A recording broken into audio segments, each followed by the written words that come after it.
ವಿಜಯಪುರ ಜಿಲ್ಲೆಯ ಸೆನ್ ಪೊಲೀಸ್ ಠಾಣೆ ಅಡಿಯಲ್ಲಿ ಒಟ್ಟು 5 ಪ್ರಕರಣಗಳು ದಾಖಲಾಗಿತ್ತು.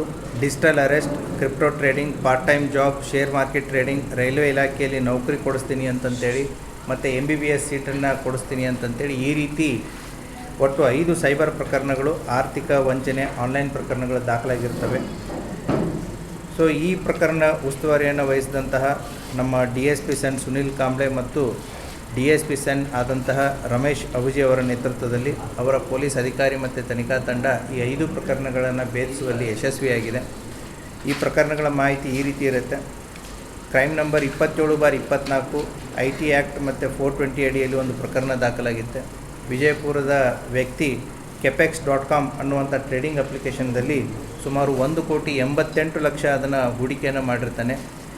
ದಿನಕ್ಕೆ ಪ್ರತಿ ತಿಂಗಳು ಪ್ರತಿಶತ 30% ಲಾಭಾಂಶ ಕೊಡುತ್ತೆ ಅಂತಂತೇಳಿ ಅವರು ಪ್ರಾಮಿಸ್ ಮಾಡಿರ್ತಾರೆ. ಆ ಹಿನ್ನೆಲೆಯಲ್ಲಿ ಈತ 1,88,00,000ಗಳನ್ನು ಇನ್ವೆಸ್ಟ್ಮೆಂಟ್ ಮಾಡಿ ವಂಚನೆಗೆ ಒಳಗಾಗಿರ್ತಾನೆ. ಆ ಹಿನ್ನೆಲೆಯಲ್ಲಿ ಈ ಕೃತ್ಯವನ್ನು ಎಸಗಿದಂಥ 2 ಜನರನ್ನು ವಿಚಾರಣೆಯನ್ನು ಮಾಡಿ ಅವರಿಗೆ ತನಿಖೆಯನ್ನು ಕೈಗೊಂಡು ಅವರ ಬ್ಯಾಂಕ್ ಖಾತೆಗಳನ್ನು ಫ್ರೀಜ್ ಮಾಡಿ ಅವರಿಂದ ಒಟ್ಟು 1,26,34,645 ರೂಪಾಯಿಗಳನ್ನು ನಮ್ಮ ಸೆನ್ ಪೊಲೀಸ್ ಅಧಿಕಾರಿಗಳು ರಿಕವರಿ ಮಾಡಿ ವಿಕ್ಟಿಮ್ಗೆ ಅದನ್ನು ಕೊಡಿಸುವಲ್ಲಿ ಯಶಸ್ವಿಯಾಗಿರ್ತಾರೆ. ಅದೇ ರೀತಿ ನಮ್ಮ ಸೆನ್ ಪೊಲೀಸ್ ಠಾಣೆಯಲ್ಲಿ ಪ್ರಕರಣ ದಾಖಲಾದಂತಹ ಕ್ರೈಮ್ ನಂಬರ್ 38/2024 IT ಆ್ಯಕ್ಟ್ ಮತ್ತು 419, 420 IPC ಅಡಿಯಲ್ಲಿ ಈಗಾಗಲೇ ತಾಳಿಕೋಟೆ ಪಟ್ಟಣದ ನಿವಾಸಿಯವರಾದಂಥವರು ಕ್ಯಾಪಿಟಲಿಕ್ಸ್ ಎಂಬ ಟ್ರೇಡಿಂಗ್ ಅಪ್ಲಿಕೇಶನ್ದಲ್ಲಿ ಹಣ ಹೂಡಿಕೆ ಮಾಡಿರ್ತಾರೆ. ಸೊ ಏನಿದು ಆನ್ಲೈನ್ ಟ್ರೇಡಿಂಗಲ್ಲಿ ಹಣ ಹೂಡಿಕೆ ಮಾಡ್ತಾರೆ, ಇವರಿಗೆ ಅಂತಾರಾಷ್ಟ್ರೀಯ ಮಟ್ಟದಲ್ಲಿ ಕ್ರೂಡ್ ಆಯಿಲ್ ಆಗಿರ್ಬೋದು, ಕ್ರಿಪ್ಟೋ ಕರೆನ್ಸಿ ಆಗಿರ್ಬೋದು, ಬಂಗಾರ ಆಗಿರ್ಬೋದು, ಶೇರ್ ಮಾರ್ಕೆಟ್ ಆಗಿರ್ಬೋದು, ಅದರಲ್ಲಿ ನಾವು ಇನ್ವೆಸ್ಟ್ ಮಾಡಿ ಅತಿ ಹೆಚ್ಚಿನ ಲಾಭಾಂಶವನ್ನು ಕೊಡಿಸ್ತೀವಿ ಅನ್ನುವಂಥ ಒಂದು ಆಸೆಯನ್ನು ತೋರಿಸಿ ಈ ರೀತಿಯಾಗಿ ವಂಚನೆ ಮಾಡಿರ್ತಾರೆ. ಇವ್ರಿಗೂ ಕೂಡ ತಿಂಗಳಿಗೆ ಪ್ರತಿಶತ 30% ಲಾಭಾಂಶವನ್ನು ನಾವು ತಂದು ಕೊಡ್ತೀವಿ ಅಂತ ಹೇಳಿರ್ತಾರೆ. ಹೀಗಾಗಿ ಇವರು ಸುಮಾರು 87 ಲಕ್ಷಗಳನ್ನು ಹೂಡಿಕೆಯನ್ನು ಮಾಡಿರ್ತಾರೆ. ಅದಾದಮೇಲೆ ಅವ್ರಿಗೆ ಗೊತ್ತಾಗುತ್ತೆ ಇದು ನಾವು ಮೋಸದ ಜಾಲಕ್ಕೆ ಬಿದ್ದಿದ್ದೀವಿ ಅಂತಂತೇಳಿ. ಈಗಾಗಲೇ ಈ ಕೇಸ್ನಲ್ಲಿ 68,25,000 ರಿಕವರಿ ಮಾಡಿ ಕೊಡಲಾಗಿತ್ತು. ಇನ್ನೂ ಬಾಕಿ ಉಳಿದಂಥ 18 ಲಕ್ಷವನ್ನು ಕೂಡ ಎಲ್ಲ 8 ಆರೋಪಿತರಿಂದ ವಶಪಡಿಸಿಕೊಂಡು ವಿಕ್ಟಿಮ್ಗೆ ವಾಪಸ್ ಕೊಡಿಸುವಲ್ಲಿ ನಮ್ಮ ಸೆನ್ ಪೊಲೀಸ್ ಅಧಿಕಾರಿಗಳು ಯಶಸ್ವಿಯಾಗಿರುತ್ತಾರೆ.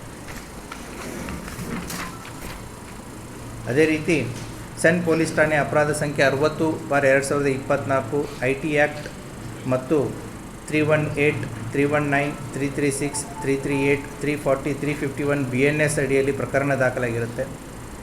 ಇಲ್ಲಿ ಒಟ್ಟು 13 ಜನ ಅಮಾಯಕರಿಗೆ ರೈಲ್ವೆ ಇಲಾಖೆಯಲ್ಲಿ ನೌಕರಿ ಕೊಡಿಸ್ತೀವಿ ಅಂತಂತ ಹೇಳಿ ಜಾರ್ಖಂಡ್ ಮತ್ತು ದೆಹಲಿ ರಾಜ್ಯದ ಆರೋಪಿತರೊಂದಿಗೆ ಬಬಲೇಶ್ವರ ತಾಲೂಕಿನ ನಾಗರಾಳ್ ಗ್ರಾಮದ ಸಿಕಂದರ್ ಮೊಹಮ್ಮದ್ ಬಸರ್ಗಿ ಅನ್ನುವಂಥ ವ್ಯಕ್ತಿ ಈ 13 ಜನಕ್ಕೆ ಸುಮಾರು 1,61,00,000 ಮೋಸ ಮಾಡಿರ್ತಾರೆ.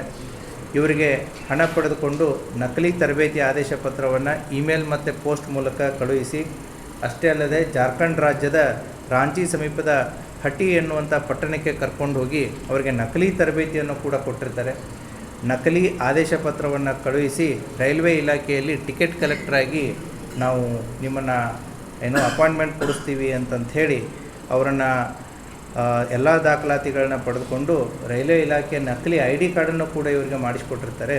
ಸುಮಾರು 3-4 ತಿಂಗಳಾದಮೇಲೆ ಗೊತ್ತಾಗುತ್ತೆ ಇವರು ಮೋಸ ಮಾಡ್ತಾಯಿದ್ದಾರೆ ಅಂತಂತೇಳಿ. ಸೊ ಇವರು ಪ್ರಶ್ನೆ ಮಾಡಿದಾಗ ರೈಲ್ವೆ ಇಲಾಖೆಯಲ್ಲಿ ನೌಕರಿ ಕೊಡಿಸ್ತೀನಿ ಅನ್ನೋರು CBIನವರು ಅರೆಸ್ಟ್ ಮಾಡಿದ್ದಾರೆ, ಇನ್ಮೇಲೆ ನಿಮಗೆ ನೌಕರಿ ಸಿಗಲ್ಲ, ಹೋಗಿ ಅಂತ ಅವ್ರನ್ನ ಕಳಿಸ್ಕೊಟ್ಟು ಬಿಡ್ತಾರೆ.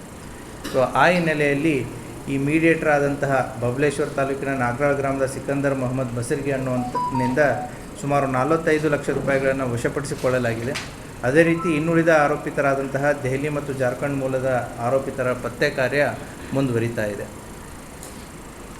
4ನೇ ಪ್ರಕರಣ ನಮ್ಮ ಸೆನ್ ಪೊಲೀಸ್ ಠಾಣೆಯ ಅಪರಾಧ ಸಂಖ್ಯೆ 34/24 IT ಆ್ಯಕ್ಟ್ ಮತ್ತು 318, 319 BNS ಅಡಿಯಲ್ಲಿ ವಿಜಯಪುರ ನಗರದ ವ್ಯಾಪಾರಿಯೊಬ್ಬರಿಗೆ ದ ಆಕ್ಟಾ ಟ್ರೇಡಿಂಗ್ ಆ್ಯಪ್ ಅನ್ನುವಂಥದ್ರಲ್ಲಿ ಇನ್ವೆಸ್ಟ್ಮೆಂಟ್ ಮಾಡಿಸಿ ಇವರಿಗೆ ಪ್ರತಿ ದಿವಸ 4% ನಾವು ಲಾಭಾಂಶ ಕೊಡ್ತೀವಿ ಅಂತಂತೇಳಿ ಆಸೆಯನ್ನು ತೋರಿಸಿರ್ತಾರೆ.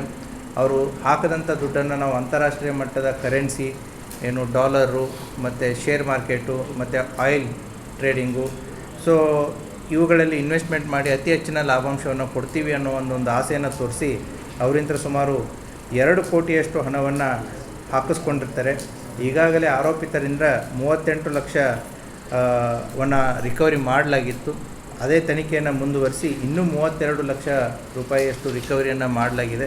ಒಟ್ಟು ಈ ಪ್ರಕರಣದಲ್ಲಿ 70 ಲಕ್ಷದಷ್ಟು ರಿಕವರಿ ಆಗಿದೆ. ಪ್ರಕರಣ ಇನ್ನೂ ಕೂಡ ತನಿಖೆಯಲ್ಲಿ ಮುಂದುವರಿತಾ ಇದೆ.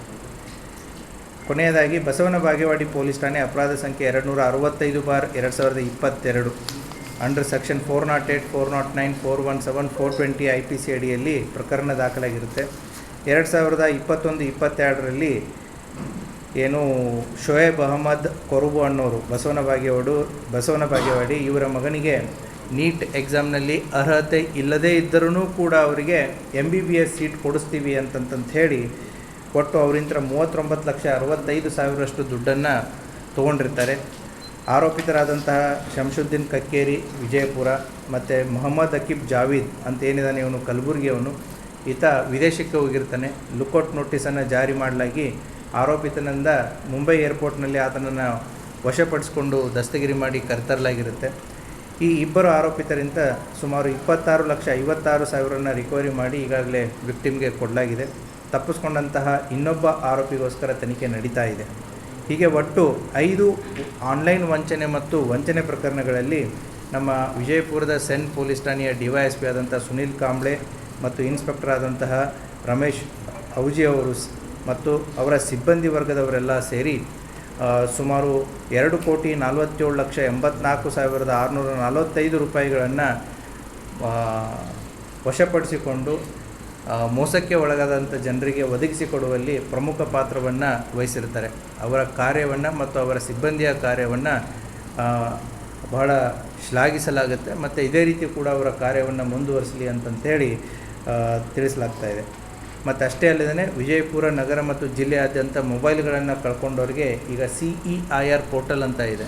ಆ CEIR ಪೋರ್ಟಲ್ದಲ್ಲಿ ಅದಕ್ಕೆ ಸಂಬಂಧಪಟ್ಟಂಥ ಮಾಹಿತಿಯನ್ನು ನೀವು ಅಪ್ಡೇಟ್ ಮಾಡಿದರೆ ತಮ್ಮ ಮೊಬೈಲ್ ನಂಬರನ್ನು ಇನ್ನೊಬ್ಬರು ಯೂಸ್ ಮಾಡೋಕ್ಕಾಗಲ್ಲ.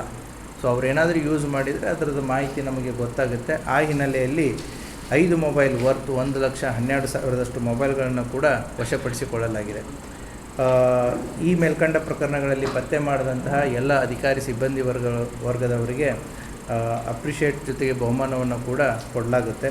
ಸೊ ಈಗಾಗಲೇ ಈ ಸೈಬರ್ ಕ್ರೈಮಿಗೆ ಸಂಬಂಧಪಟ್ಟಂತೆ ಜನರಿಗೆ ಹೇಳೋದೇನು ಅಂತಂತಂದರೆ, ಸೊ ತಾವು ಮೋಸಕ್ಕೆ ಒಳಗಾಗಬೇಡಿ ಅನ್ನೋದು ಫಸ್ಟು. ಸೊ ಸಾಕಷ್ಟು ವಿಧದ ರೀತಿಯಲ್ಲಿ ಯಾವ್ಯಾವ ರೀತಿಯಲ್ಲಿ ಜನ ಮೋಸ ಮಾಡ್ತಾರೆ ಅನ್ನೋದಿದೆ. ಸೊ ಅತಿ ಹೆಚ್ಚಿನ ಲಾಭಾಂಶಕ್ಕೆ ಸಿಗುತ್ತೆ ಅನ್ನೋವಂಥ ಒಂದು ದುರಾಸೆಗೆ ಒಳಗಾಗಿ ಜನ ಇನ್ವೆಸ್ಟ್ ಮಾಡ್ತಾರೆ. ದಯವಿಟ್ಟು ಆ ರೀತಿ ಮಾಡೋಕ್ಕೆ ಹೋಗಬೇಡಿ. ಒಂದು ಪ್ರಿಕಾಷನ್ ಈಸ್ ಮೋರ್ ಇಂಪಾರ್ಟೆಂಟು. ಎರಡನೇದಾಗಿ ಆ ರೀತಿ ತಾವು ವಂಚನೆಗೆ ಒಳಗಾದಾಗ ಇಮಿಡಿಯೇಟ್ಲಿ ಹತ್ತಿರದ ಪೊಲೀಸ್ ಠಾಣೆಗೆ ಹೋಗಿ ಇಮಿಡಿಯೇಟ್ಲಿ ಕಂಪ್ಲೇಂಟನ್ನು ಕೊಡಿ. ಇಲ್ಲ 1930 ಅಂತಂತೇಳಿ ನಮ್ಮದೇನು ಪೋರ್ಟಲ್ ಇದೆ, ಆ ಪೋರ್ಟಲ್ಗೆ ತಾವು ಫೋನ್ ಮಾಡಿ ಕರೆ ಮಾಡಿ ಅವ್ರು ಕೇಳುವಂಥ ಎಲ್ಲ ಮಾಹಿತಿಯನ್ನು ಕೊಟ್ಟಿದ್ದೇ ಆಗಿದ್ದಲ್ಲಿ ಅದು ಕೂಡ ಹತ್ತಿರದ ಪೊಲೀಸ್ ಠಾಣೆಗೆ ಮಾಹಿತಿ ಬಂದು ಸೈಬರ್ ಪ್ರಕರಣವನ್ನು ದಾಖಲು ಮಾಡಿ ತನಿಖೆಯನ್ನು ಕೈಗೊಳ್ಳಲಾಗುವುದು. ಅದರಿಂದ ಸೈಬರ್ ಅಪರಾಧಗಳನ್ನು ತಡೆಗಟ್ಟೋದು ಎಷ್ಟು ಮುಖ್ಯ ಇದೆಯೋ ಅದೇ ರೀತಿ ಕೂಡ ಸೈಬರ್ ಅಪರಾಧಗಳಾದಾಗ ಅದನ್ನು ರಿಪೋರ್ಟ್ ಮಾಡಿ ಪೊಲೀಸ್ ಇಲಾಖೆ ಜನರನ್ನು ಮೋಸಕ್ಕೆ ಒಳಗಾಗೋದನ್ನು ತಡೆಗಟ್ಟೋದಕ್ಕೆ ಮತ್ತು ಮೋಸಕ್ಕೆ ಒಳಗಾದವ್ರನ್ನ ಕಂಪ್ಲೇಂಟನ್ನು ತೊಗೊಂಡು ತನಿಖೆ ಮಾಡಿ ಅವರಿಗೆ ನ್ಯಾಯವನ್ನು ಕೊಡಿಸುವಂಥ ಕಾರ್ಯವನ್ನು ಮಾಡ್ತಾಯಿದೆ. Thank you.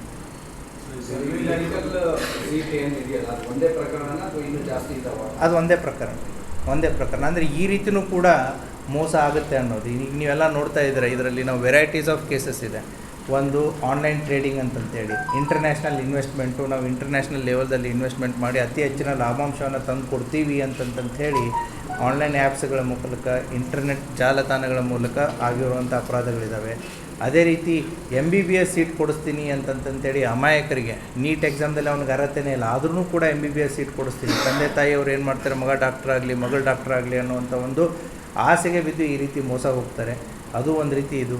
ಅದೇ ರೀತಿ ನೌಕರಿ ಕೊಡಿಸ್ತೀನಿ ಅನ್ನುವಂಥ ಒಂದು ಜಾಲ ಕೂಡ. ಸೊ ನಿಮ್ಗೆ ಗೊತ್ತಿದೆ, ವಿಜಯಪುರ ಜಿಲ್ಲೆ ಕೃಷಿ ಪ್ರಧಾನವಾದಂತಹ ಜಿಲ್ಲೆ.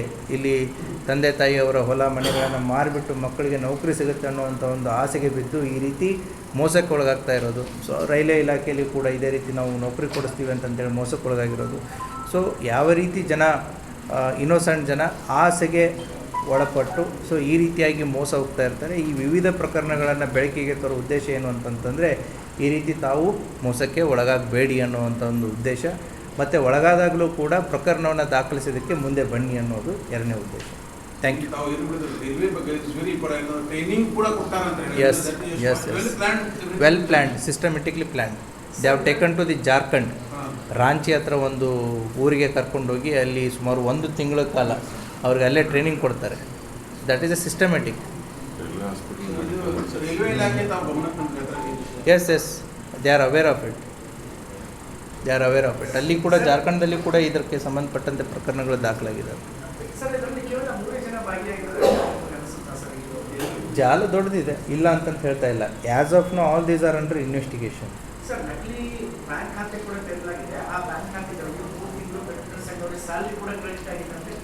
ಕರೆಕ್ಟ್. ಅವರು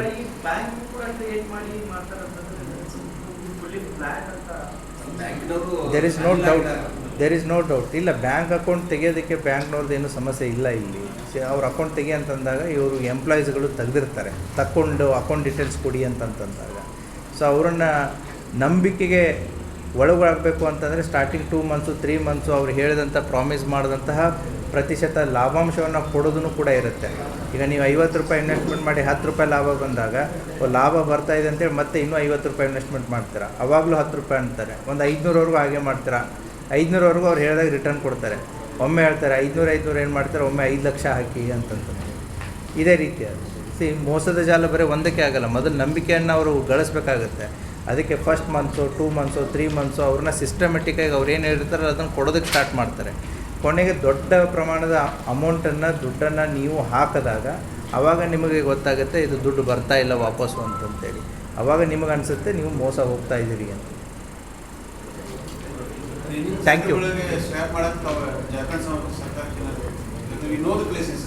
We know the places, we have written a letter. Thank you. ಸಿಬ್ಬಂದಿನೆಲ್ಲ ಕರೆದು